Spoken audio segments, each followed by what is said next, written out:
มีสิ่งหนึ่งพี่น้องที่เบาเล่สิให้ทุกคนนะในเบิ่งที่พระเจ้าขังวิญญาณพูดผีปีศาจประจักษ์ทุกคนเนาะ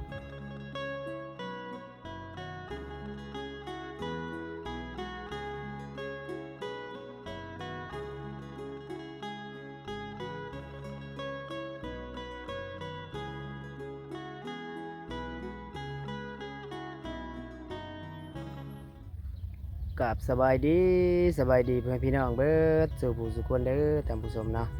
กับสบายดีสวัสดีปีใหม่เด้อทุกคนเนาะปีใหม่ก็ขอให้พี่ๆน้องๆยิบซีเบาเล่จงมีสุขภาพแข็งแรงเนาะแข็งแรงและก็ร่ำรวยประสบผลสำเร็จในหน้าที่การงานทุกอย่างนะพี่น้องเนาะก็เรียนเบาเล่ก็ขอขอบใจ FC เด้อที่เข้ามาติดตามรับชมเบาเล่เนาะมาฮอดปัจจุบันนะพี่น้องบ่ว่าสิเป็นภายในหรือว่าต่างประเทศเนาะที่ติดตามเบาเล่เนาะตอนนี้ก็อยู่ที่ชนบทแบบว่าชนบทจำปาสักเล่าวไต่พี่น้องเนาะอันนี้ก็เป็นช่วงสงกรานต์นะเดี๋ยวเราสิถ่ายบรรยากาศสาวลาวไปวัดไปทรงน้ำพระนะว่าเป็นจังได๋แน่เนาะพี่น้องเนาะฝากติดตามรับชมเบาเล่เด้อแล้วก็อย่าลืมให้กำลังใจนะเพราะว่าเบาเล่ก็บ่ค่อยได้ลงคลิปเพราะบ่มีเวลาแน่เนาะมีเวลาเนี่ยก็เลยบริลงคลิปเนาะนี่เฮาก็ได้เดินทางมาที่ชนบทเล่าวไต่จำปาสักพี่น้องเดียว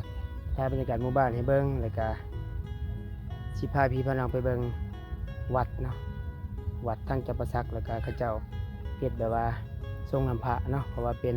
บุญปีใหม่ลาวเนาะก็สบายดีปีใหม่เด้อ FC ทุกท่านเนาะไป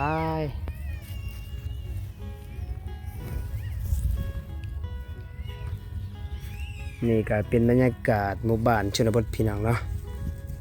ตอนนี้ก็บรรยากาศยามมื้อเช้าพี่น้องเดี๋ยวเราสิเดินทางไปวัดเนาะพาพี่พาน้องไปเบิ่งการสงน้ำพระเนาะทางชนบทจำปาสักลาวใต้นี่ก็คล้ายๆคือกับว่าภาคอีสานเนาะในสมัยก่อนคล้ายคือทุกคนเบิ่งว่าเป็นวิวจะเห็นตรงไหนตรงหน้าเนาะกว้างสุดหูลูกตาเลยก็หมู่บ้านเฮือนนี่ก็ยังค่อนข้างจะเก่าแก่อยู่เด้ทุกคนคล้ายๆกับภาคอีสานนะฝากติดตามเบาเล่เด้อให้กำลังใจคือเก่าทุกคน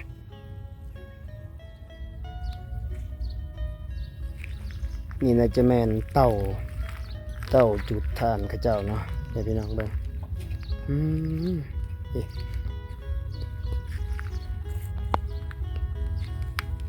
เป็นมื้อคักเลยปกติเคยเห็นแบบเฮ็ดแบบเอาดินถมอันนี้เฮ็ดแบบอันนี้ว่าเวลาฝนตกเนี่ยมันจะบ่เปียกนะหญ้ายังแบบว่าค่อนข้างอยากแห้งนะพี่น้องเพราะว่าน่าจะเป็นฝนตกหน่อยนะเพราะว่าเป็นเขตร้อนนะเขตร้อนฝนมันจะตกหน่อยกว่าเขตเย็นเนาะหัวควายเล่มหญ้าเพื่อนพี่น้องเอ้ยพวกเป็นหมู่บ้าน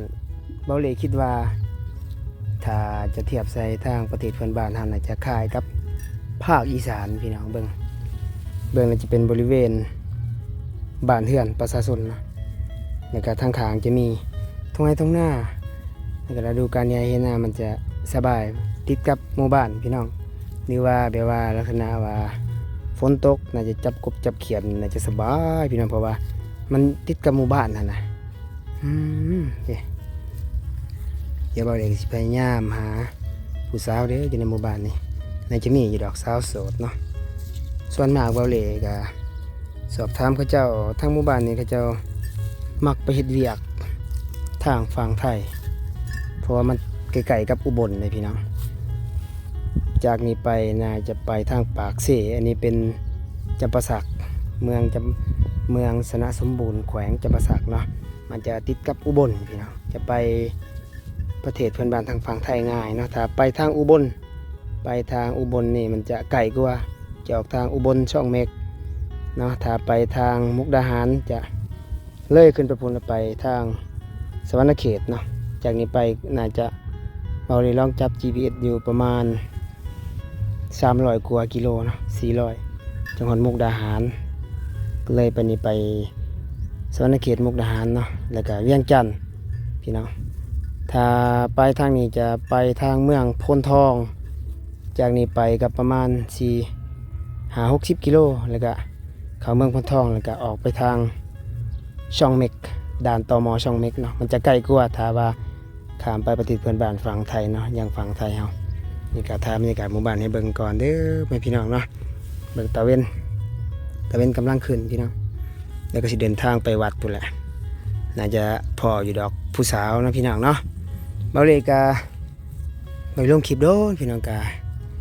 คิดหอด FC เนาะอย่าว่าโอ้ FC สิว่าโอ้เบาเลยไปไสเด้บ่ได้ลงคลิปโดนแล้วเนาะอีกอย่างผมก็ติดธุระแน่แล้วก็บ่ค่อยมีงบประมาณการเดินทางพี่น้องเบาเลยกา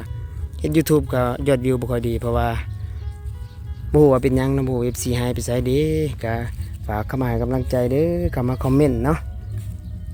อยากฮู้หยังพี่น้องก็ถามได้เนาะใต้คอมเมนต์หรือว่าทักแชทส่วนตัวก็ได้เนาะทาง LINE WhatsApp หรือว่า Facebook เนาะไปทุกคนเดี๋ยวไปเลยสิขอเดินทางเนาะ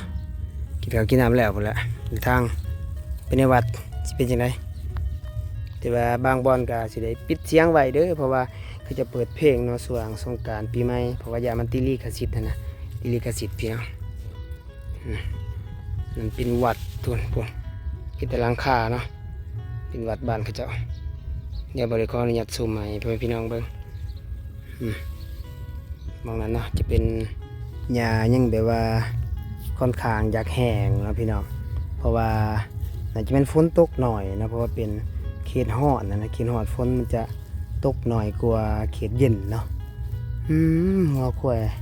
เล่มหญ้าพ่อพี่น้องเอ้ยพวกเป็นหมู่บ้านเบาเลยคิดว่าถ้าจะเทียบใส่ทางประเทศเพื่อนบ้านเราน่าจะคล้ายกับภาคอีสานพี่น้องเบิ่งมันจะเป็นบริเวณบ้านเรือนประชาชนเนาะแล้วก็ทางข้างจะมีทุ่งไร่ทุ่งนาแล้วก็ฤดูกาลใหญ่เห็นหน้ามันจะสบายติดกับหมู่บ้านพี่น้องหรือว่าแบบว่าลักษณะว่าฝนตกน่าจะจับกบจับเขียดน่าจะสบายพี่น้องเพราะว่ามันติดกับหมู่บ้านนั่นนะเดี๋ยวเราเด็กสิพยายามหาผู้สาวเด้ออยู่ในหมู่บ้านนี้น่าจะมีอยู่ดอกสาวโสดเนาะส่วนมากเบาเหล่ก็สอบถามเขาเจ้าทั้งหมู่บ้านนี้เขาเจ้ามักไปเฮ็ดเวียกทางฝั่งไทยเพราะว่ามันไกลๆกับอุบลเลยพี่น้องจากนี้ไปน่าจะไปทางปากเสอันนี้เป็นจำปาสักเมืองสนะสมบูรณ์แขวงจำปาสักเนาะมันจะติดกับอุบลพี่น้องจะไปประเทศเพื่อนบ้านทางฝั่งไทยง่ายเนาะถ้าไปทางอุบลนี่มันจะไกลกว่าจะออกทางอุบลช่องเมก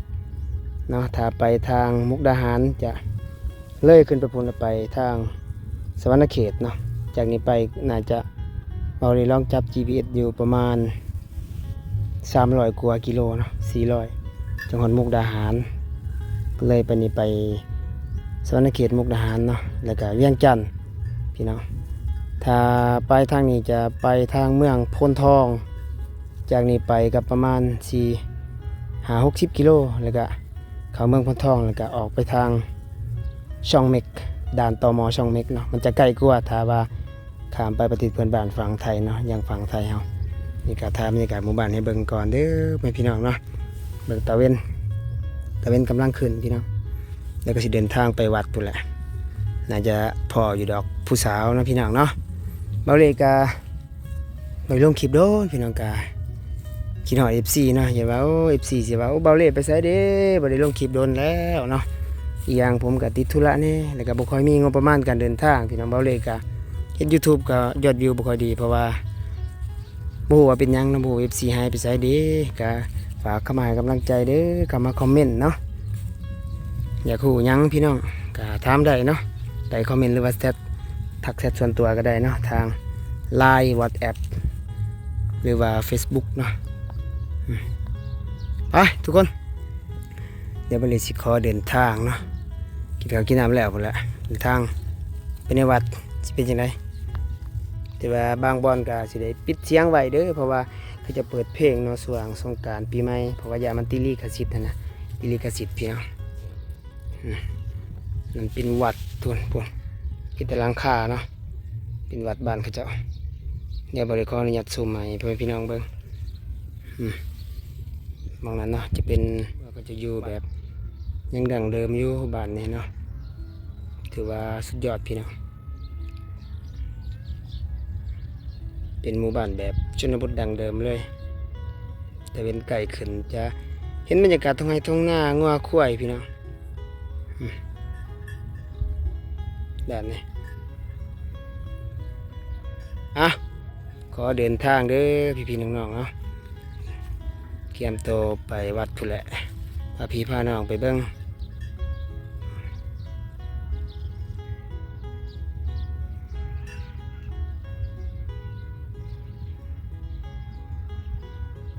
พ่อพี่น้องเนาะหลังจากที่เบาเล่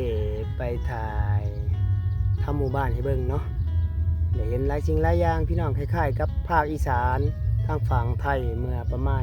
50-60 ปีที่แล้วพุ่นแหละเนาะจะมีต้นพร้าวต้นตาลพี่น้องต้นม่วงต้นขามเขาจะปลูกคล้ายๆคือท้องไร่ท้องนาแล้วก็บรรยากาศท้องไร่ท้องนาแล้วก็มีงัวมีควายเบาเล่ว่าคล้ายคือสุดพี่น้องเนาะแต่ว่ามีสิ่งหนึ่งพี่น้องที่เบาเล่สิให้ทุกคนได้เบิ่งเนาะเบาเล่ก็ทำคนในหมู่บ้านให้เจ้าทุกคนเป็นวัตถุเก่าแก่โบราณเนาะเป็นไฮพี่น้องไฮแบบบ่ฮู้ว่าประเภทใดนะมันอยู่ในไฮหน้านี่หลายร้อยปีเนาะเขาเจ้าว่าสามารถจับใบได้แต่ว่าเฮาสิยกขึ้นแล้วก็ย้ายนี่เขาเจ้าจะบ่ได้เฮ็ดเนาะเดี๋ยวพาพี่พาน้องไปเบิ่งว่าเป็นรุ่นใดเนาะคนเฒ่าในหมู่บ้านนี่อายุประมาณ 7-80 ปีบ่ได้ทุกคนเบาเลยถามเขาเจ้าก็ว่าเกิดมาแต่น้อยๆผมก็เห็นเลยไฮนั่นเนาะบ่ว่าเขาเจ้าเฮ็ดมาเพื่อหยังหรือว่าขังวิญญาณผู้ผีปีศาจบ่หรือว่าสมัยตะกี้นี่เฮาก็บ่ฮู้เนาะเดี๋ยวพาพี่พาน้องไปเบิ่งเนาะมันอยู่มาหลายชั่วอายุคนแล้วหลายศตวรรษหลายร้อยปีนะพี่น้องบ่มีภัยที่ว่าจะย่อมันขึ้นหรือว่าเคลื่อนย้ายเนาะเพราะมันบ่ฮู้ว่าเป็นไฮศตวรรษใดพี่น้องแต่ว่าสีสันก็ยังอยากผุออกมาแล้วเนาะบ่ฮู้ว่าเขาเจ้ารอหรือว่าปะไว้อยู่นี่เพื่อจุดประสงค์หยังเนาะนี่เป็นไฮแบบออกสีทองๆทุกคนหรือว่าเป็นไฮอาถรรพ์สมัยตะกี้หรือว่าที่เขาเจ้าขังวิญญาณพูดผีปีศาจประจักษ์ทุกคนเนาะนี่เบาเล่ก็บ่ฮู้บ่ได้สอบถามเขาเจ้าคนในหมู่บ้านเขาเจ้าก็บ่ฮู้ว่าเขาเจ้ามาไว้อยู่นี่เพื่อจุดประสงค์หยังเนาะแปลกพี่น้องถ่ายให้พี่น้องเบิ่งเนาะ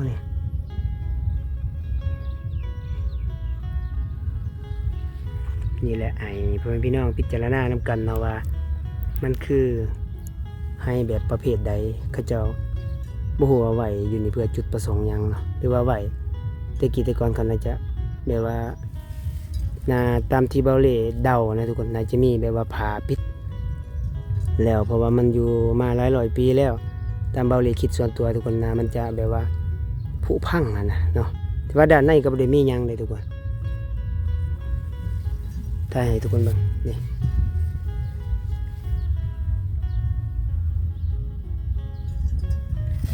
ด้านในก็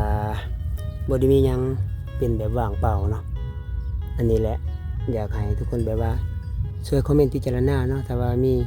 ความรู้ด้านประเภทน่าจะเป็นวัตถุโบราณนะทุกคนแต่ว่าซะบางเขาจะว่าเฮาสามารถจับบายได้แต่บ่ให้ยกขึ้นนะยกขึ้นมานี่เขาจะบ่ให้ยกถ้าจับสัมผัสนี่ได้ทุกคนเพราะว่าเขาเจ้าก็บ่เคยยกเนาะเขาจะว่าบ่เคยยกมันอยู่นี่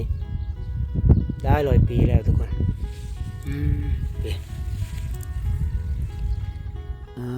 ผมเป็นพี่น้องเนาะตอนนี้เบาเล่ก็ตัดภาพมาอยู่ที่วัดที่เบาเล่ได้นำเสนอไปในคลิปนะพี่น้องก็เดินทางมาส่งนำพระทางชนบทจำปาสักศรีบันดรพี่น้องทุกคนก็จะมาทำบุญเนาะบทสงฆ์พี่น้องตามประเพณีเนาะทางฝั่งลาวบุญปีใหม่วันสงกรานต์พี่น้องเนาะ